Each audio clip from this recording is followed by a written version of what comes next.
Durante toda la historia republicana de nuestro querido Perú, hemos sido gobernados por diversas personalidades.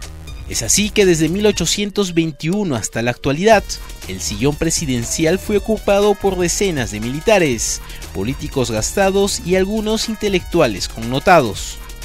Uno de ellos fue el arequipeño José Luis Bustamante Rivero, un abogado, diplomático y escritor peruano que tomó las riendas del país entre 1945 y 1948, hasta que fue derrocado por un golpe de estado encabezado por el general Manuel Odría, quien ordenó su exilio del país.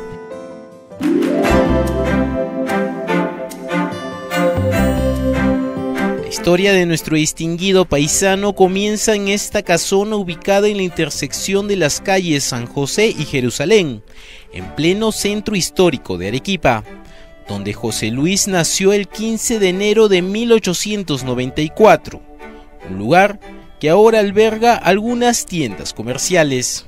Fue hijo de Manuel Bustamante Barreda, un magistrado de la Corte Superior de Arequipa y nieto de otro distinguido magistrado arequipeño, Pedro José Bustamante y Albizuri. Se educó en el Colegio San José, fue un alumno excelencia, el chico 20, digo yo, ¿no? Luego ingresó a la Universidad de San Agustín, donde siguió la carrera de Jurisprudencia y Letras, graduándose de abogado con honores y también de doctor en Letras.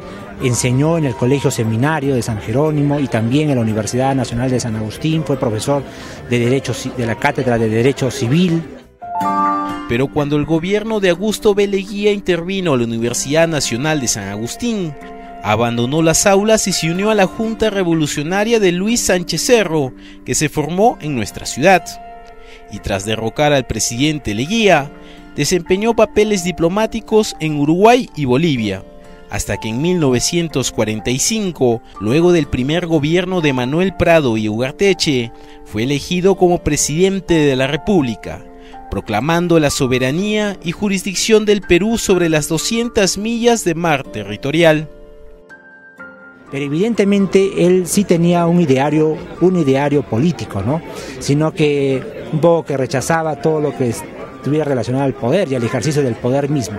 Sin embargo, el destino le brindó esa oportunidad, llegó a la presidencia el año 1900 en elecciones libres y donde recibió un amplio respaldo popular, no solamente del APRA, que lo catapultó, sino también de muchos independientes. Bueno, en fin, la carrera de Bustamante es prolífica, es amplia, es muy vasta, ¿no? Pero su principal legado creo que es su ejemplo, ¿no? Y sobre todo su legado como defensor de la democracia y de la legalidad.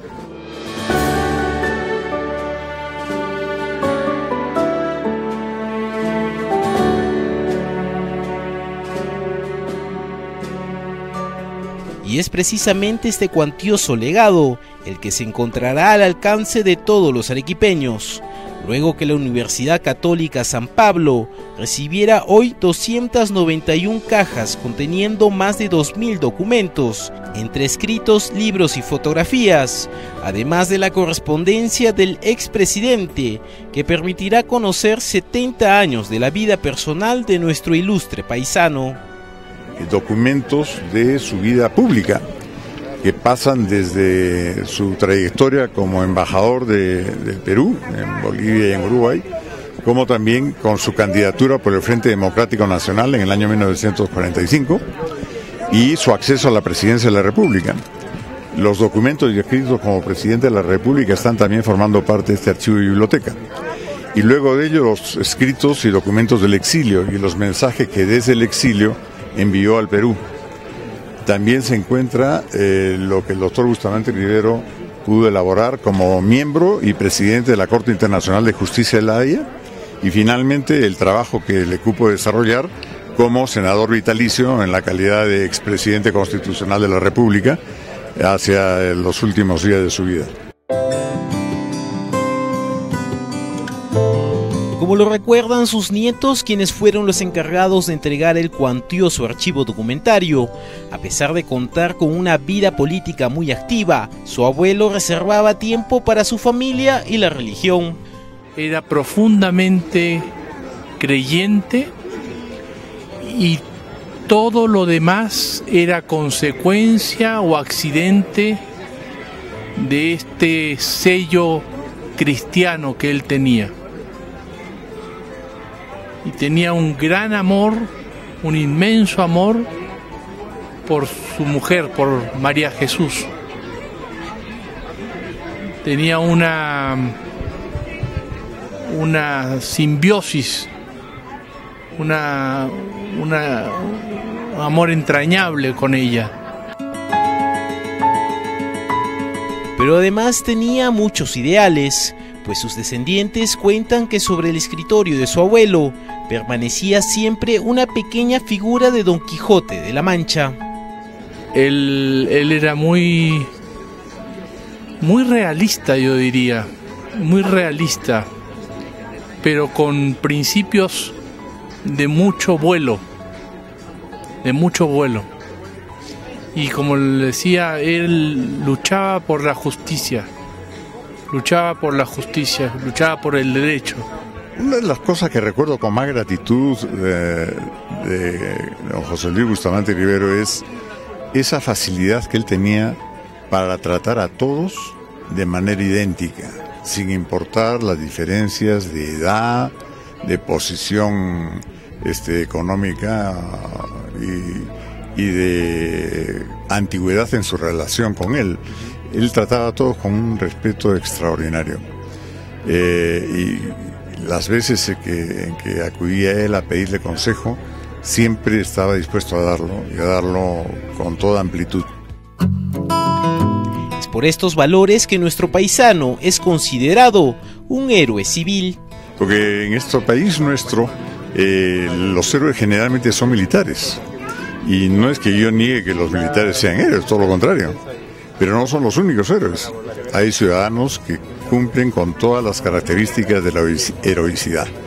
Son personas que se enfrentan a circunstancias adversas, que saben superarlas gracias a una convicción y a una voluntad muy profunda, que cuenta con una fuerza interior descomunal y que terminan sirviendo de inspiración y de ejemplo para los demás.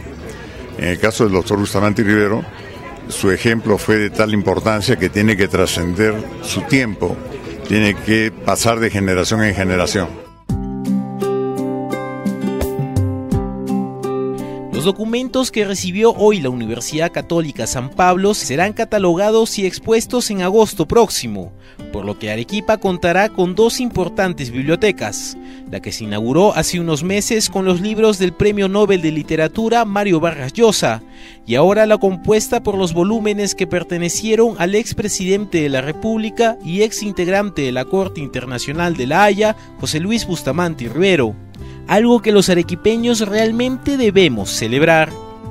De alguna manera, este archivo y esta biblioteca se proponen precisamente eso, que lo que él trabajó, lo que él pensó, lo que él escribió, pueda servir para que los jóvenes y los mayores de Arequipa y del resto del país recuerden en qué consiste el deber de la heroicidad civil.